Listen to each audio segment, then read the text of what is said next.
आखिर Delhi high court को यह क्यों कहना पड़ा कि हम उल्टा टांग देंगे यदि ऑक्सीजन सप्लाई को बाधित किया गया।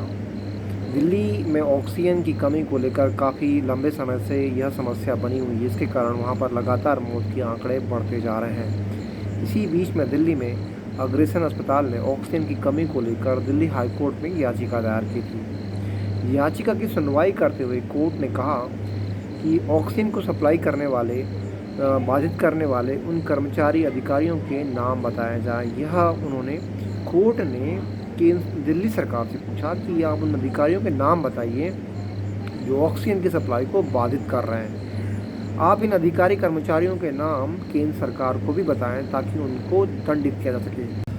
देश के नाजुक हालातों को देखते हुए दिल्ली हाई कोर्ट ने भी याचिका की सुनवाई करते हुए केंद्र सरकार से स्पष्टीकरण मांगा।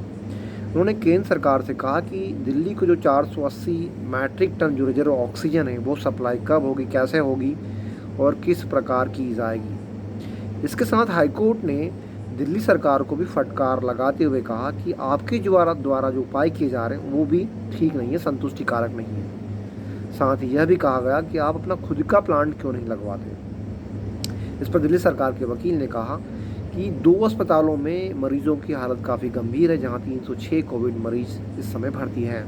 हम उनको वहां से डिस्चार्ज कर रहे हैं ताकि ऑक्सीजन की सप्लाई की जा सके। इसके अलावा केंद्र सरकार के वकील ने जब हाई कोर्ट ने पूछा तो उन्होंने कहा कि हम राज्यों के साथ मिलकर काम कर रहे हैं। आपको बता दें कि शुक्रवार रात जयपुर गोल्डन अस्पताल जो दिल्ली में है उसमें 25 कोविड मरीजों की ऑक्सीजन सप्लाई न होने के कारण मौत हो गई थी। इस समय 215 मरीज वहां पर भर्ती हैं।